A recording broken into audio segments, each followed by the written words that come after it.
নমস্কাৰ বন্ধুসকল, স্বাগতম আপোনালোকৰ আমাৰ ইউটিউব চেনেললৈ। আজিৰ ভিডিঅ'টোত বিশেষকৈ তেওঁলোকৰ বাবে যিসকল কবুতৰ পালন কৰে।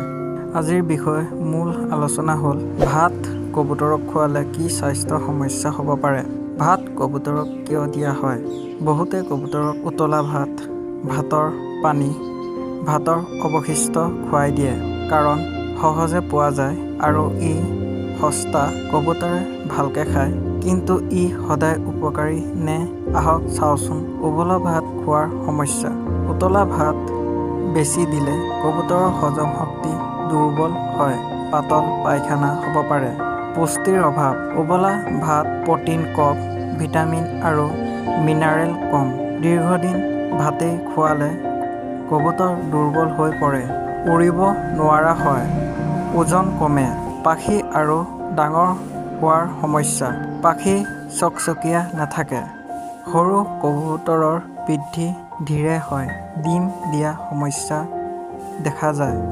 ফাংগাছ আৰু বেক্টেৰিয়াৰ সমস্যা। ভাত দীঘলীয়া সময় ৰাখিলে ফাংগাছ হয়, বেক্টেৰিয়া বাঢ়ে। হয়তো কবুতৰ সংকীৰ্ণ হ'ব পাৰে, অকস্মাৎ মৃত্যু পৰ্যন্ত হ'ব পাৰে। সঠিক খাদ্য কি হ'ব লাগে? কবুতৰৰ বাবে উত্তম খাদ্য গম, ভুট্টা, বাজৰা, মটৰ, সৰিয়হ, বজাৰৰ পোৱা পিজন ফুড। উতলা ভাত দিব লাগিলে অতি কম পৰিমাণে, শুকান বা সতেজ হ'ব লাগিব, দৈনন্দিন নহয়। উপদেশ। কিছুমান উপদেশ বা টিপছ আছে যিবোৰ আপোনালোকে পালন কৰিব পাৰে। সদায় পৰিষ্কাৰ পানী দিয়ক।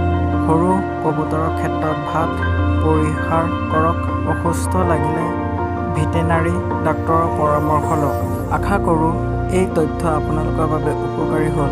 আপুনি যদি কবুতৰ ভাল পায় তেন্তে এই ভিডিঅ'টো আন লোকলৈ শ্বেয়াৰ কৰক, লাইক কৰক, চেনেল ছাবস্ক্ৰাইব কৰক, বেল আইকনটো টিপক। ধন্যবাদ। পুনৰ দেখা পাম নতুন ভিডিঅ'ত।